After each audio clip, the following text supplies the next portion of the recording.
पत्रकार साथियों का बहुत बहुत धन्यवाद। आज बहुत ही महत्वपूर्ण विषय पे प्रेस वार्ता रखी गई है।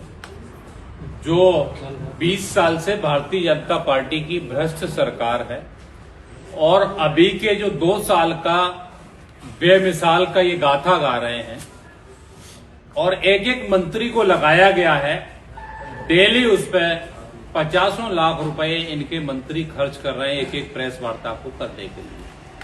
आप देखेंगे कहीं क्लब में, कहीं मिंटो हॉल में, कहीं 5 स्टार होटल में, और डेली आपको गुणगान करने को दिया जा रहा है सरकार के द्वारा कि आप सरकार के गुणगान को बताइए।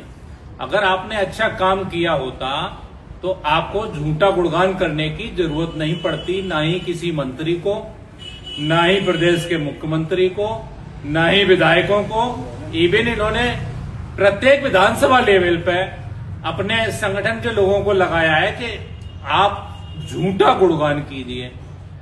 आज जो शिक्षा और परिवहन मंत्री उदय प्रताप जी ने जो 2 किताबें छपवाई हैं झूठे गुणगान वाली, एक परिवहन की और शिक्षा की, जिसको पढ़ के सुनाया आप लोगों के लिए, इसमें कितनी निंदनीय बात है कि आप देखेंगे कि शिक्षा का मॉडल ये प्रस्तुत कर रहे हैं। तो पहले मैं शिक्षा के बारे में आप लोगों को बता देता हूं कि मध्य प्रदेश में पिछले 10 साल में 1,14,472 स्कूल थे, जो अभी वर्तमान में घटकर 82,128 इनकी संख्या रह गई है।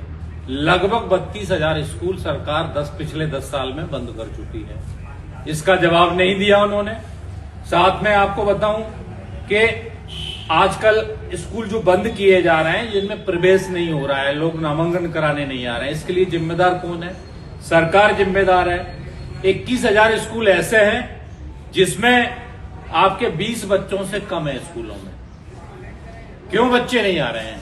इसका जवाब कौन देगा? वो मंत्री जी ने जवाब नहीं दिया इसका। 29,000 स्कूल में 40 से कम बच्चे हैं, ये मध्य प्रदेश की स्थिति है। और 5,000 स्कूल और टारगेट लिया है कि 2026-27 में लोग बंद कर दें।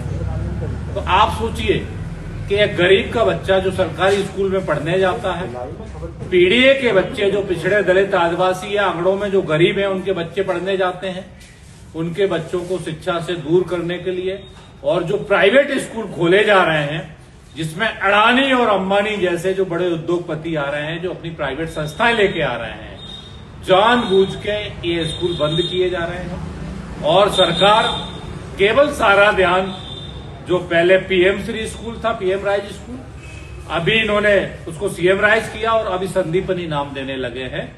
तो सिर्फ ये सरकार हमेशा नाम बदलने का काम करती है, कोई काम ऐसा नहीं करती जिसका गुणगान करना पड़े, अपने आप प्रचारित हो। पूरे 20 साल का लेखा जोखा बताएं। जो मामू थे, जो जनता को मामा बना के गए हैं, उनका भी आप बता दें, अपने 2 साल का भी बता दें। सारे लोग सिर्फ भ्रष्टाचार के अलावा कुछ नहीं हुआ है। इसमें आप देखेंगे कि लगभग 70,000 रिक्त पद पड़े हुए हैं, सरकार इनको भर नहीं रही है। और कुछ इन्होंने परीक्षाएं कराई थी जिसमें वर्ग आ में जो लोग चयनित हुए हैं उनको भी नियुक्तियां सरकार नहीं दे रही। वो बेचारे लोग साल भर से आंदोलन कर रहे हैं, कई जगह आंदोलन किए, आप लोगों के पास भी आए होंगे पत्रकार बंधुओं। तो सरकार की पूरी मंशा खराब है।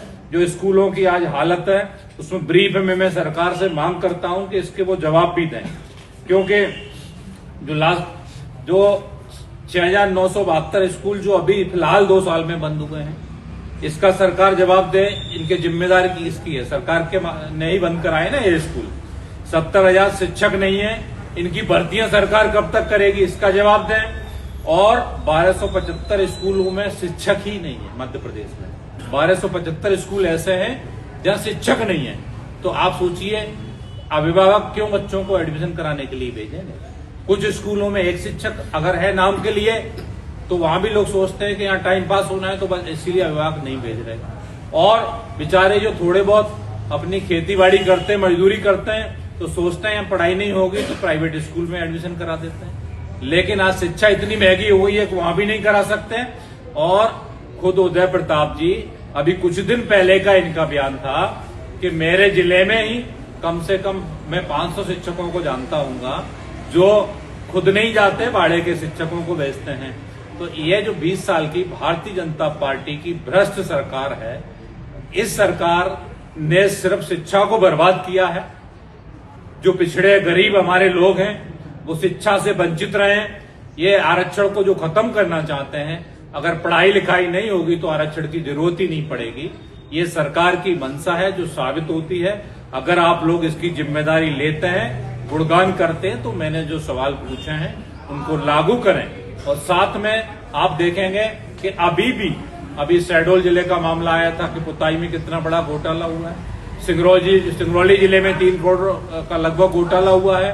भिंड जिले में जो स्कूल बन रहा है PM श्री, उसमें बहुत बड़ा घोटाला हुआ है। और तो और जो इनका पूर्व जो होशंगाबाद जहां से ये सांसद थे, शिक्षा मंत्री, उस जिले में भी PM श्री स्कूल में बड़े पैमाने पे घोटाला हुआ है। एक RTI में खुलासा हुआ है कि जो उसमें स्कूल में बसें लगी थी, वाहन लगे थे, जो टेंडर दिए गए